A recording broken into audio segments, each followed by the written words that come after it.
खुलुमबाय बयनिसिमबो नोंथांमोननि थाखाय माखासे खौरांफोर लानानै फैलायबाय आरो चेनेलाव गोदानब्ला अन्नानै चेनेलखौ साबस्क्राइब खालामनानै लादो बेल आइकनखौ एलाव होनानै ला जाहाथे नोंथांनाव सिगां नटिफिकेसन सहैग्रोयो। दानिया खोनासंलांदो।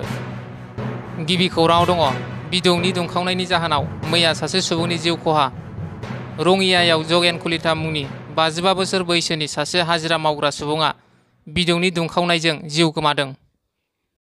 नैथि खौराङाव दङ मिसाइल मेन अफ इन्डियाजों मिथिसारजानाय मैया डक्टर एपिजे आब्दुल कालामनि थैनाय सान। मख'नो गोनांदि मिसाइल मेन अफ इन्डिया आरो भारत हादरनि बारग' हादरगिरि डक्टर एपिजे आब्दुल कालामनि मैया थैनाय सान। बिथाङा थांनाय 2015 मायथाइनि 24 जुलाइ थामहिनबा मैयानि समावनो बिथां गेदेमाया शिलंआव थानाय इन्डियान इन्स्टिट्युट अफ मेनेजमेन्टआव बिबुंथि लाखिबाय थानाय समावनो हरखाबै रुंसारि जादोंमोन गेदेमा बिथाङा। थामथि खौराङाव दङ भारतारि हान्जाया बांलादेशखौ फेजेननानै वमेन्स एशिया काप 2024 नि फाइनाल सौहैनो हादों। श्रीलंकानि दाम्बुलायाव जानाय वमेन्स एशिया काप 2024 नि सेमिफाइनालाव भारतारि क्रिकेट हान्जाया बांलादेशखौ 10 उइकेटजों फेजेननानै फाइनालाव सौहैनो हादों। वमेन्स एशिया काप 2024 नि फाइनाल गेलेनाया दिनै इन्डिया वमेन आरो श्रीलंका वमेननि गेजेराव बादायनाया बेलासि 3 रिंगायाव जागोन। ब्रैथि खौराङाव दङ जम्मु काश्मीरनि कुपवारायाव रैखाथि सान्थ्रि हान्जा आरो उदखारिफोरनि गेजेराव गुलि गावलायनाय जाथाय। उदखारिफोरजों गुलि गावलायनायाव सासे रैखाथि सान्थ्रि हान्जाखौ मुंख्लं जानायनि खौरां मोनो। रैखाथि सान्थ्रिनि बिबानगिरिया फोरमायनाय बादिब्ला मैया फुंनि समाव उदखारिफोरजों गुलि गावलायनायाव मेजर रेंकनि सासे अफिसारजों लोगोसे गुबुन 3 रैखाथि सान्थ्रिफोरा जोखोम जायो। गुबुन फारसे बे गुलि गावलायनाय समाव पाकिस्ताननि सासे उदखारिखौबो थैनायनि खौरां मोनबावनाय जादों।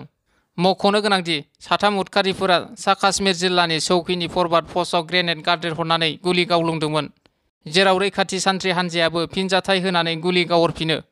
मोन्नैबो हान्जानि गुलि गावलायनायाव 7 रैखाथि सान्थ्रिफोरा जोखोम जायो आरो जोखोम जानाय 7 रैखाथि हान्जाफोरनि गेजेराव सासे रैखाथि सान्थ्रिया मुंख्लं जादों होनना खौरां मोननाय जादों।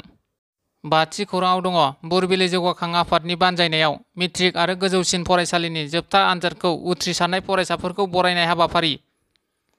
बोसोरफ्रोमबो लाबोबाय थानाय हाबाफारि बायदियै मैया बुरबिलि जौगाखां आफादा देग्लाय 2024 मायथाइनि मेट्रिक आनजाद आरो गोजौसिन गेजेरारि आनजादाव उथ्रिसार जानो हानाय फरायसाफोरखौ थाइखाजरा कमिउनिटि नब्लाङाव बरायनाय हाबाफारि लादों।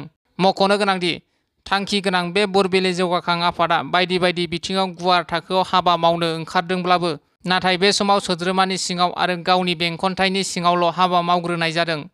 इयुनाव बुरबिलि जौगाखां आफादा बायदि बायदि बिथिंनि हाबाफारिखौ गुवार थाखोआव मावनाय जागोन होनना बुंथियो आफादनि गाहाय नेहाथारि दीपक कुमार ब्रह्म बिथाङा।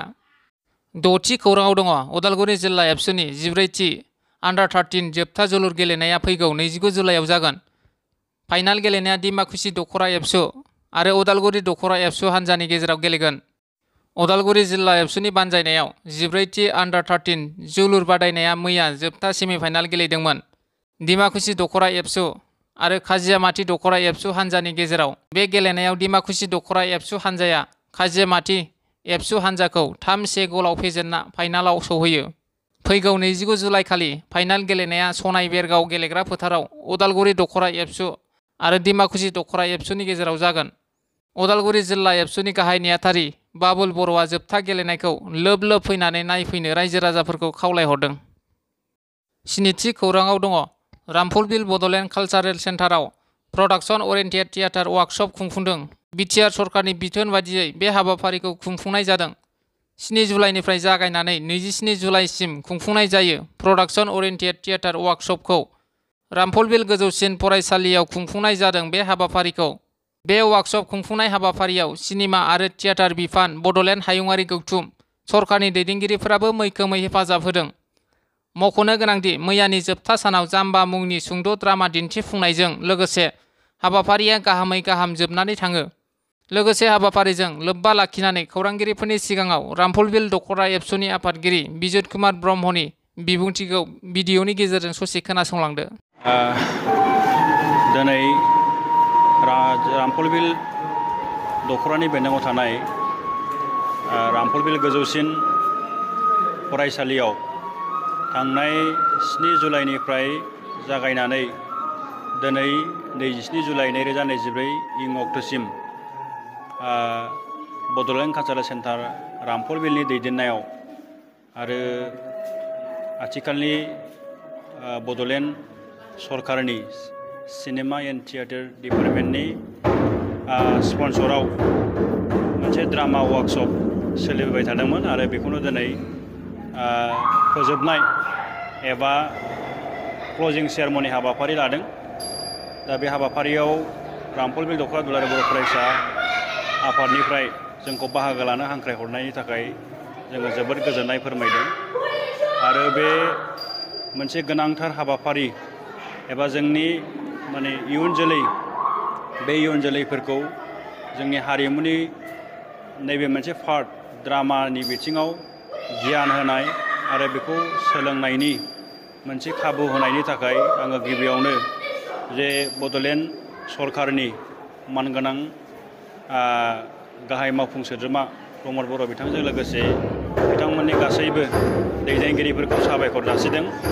मानोना दिनैनि बे बादायलायनाय जुगाव एबा मोनफ्रोमबो बिथिङाव जौगानाय जुगाव जोंबो बर' जाथि हिसाबै बर' हारि हिसाबै जिहेतु थांनानै थानायनि थाखाय जोङो खामानि मावगासिनो दङ।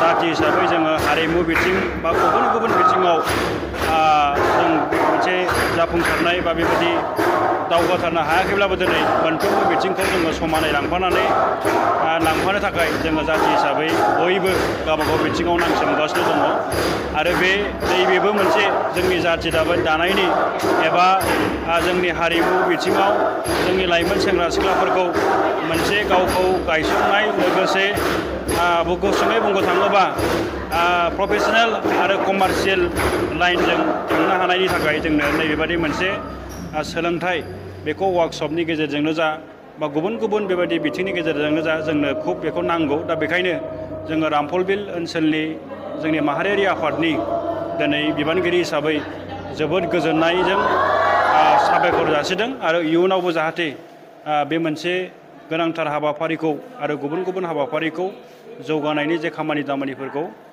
जोंनि सरकारा बा जोंनि दैदेनगिरिफोरा बिदिनो गोसोखांनानै मावनो हायो बा मावबाय थानो हायो। बेखिनिखौनो आङो साबायखर जासिहरनायजों लोगोसे बिथांमोनखौ खावलायहरदों।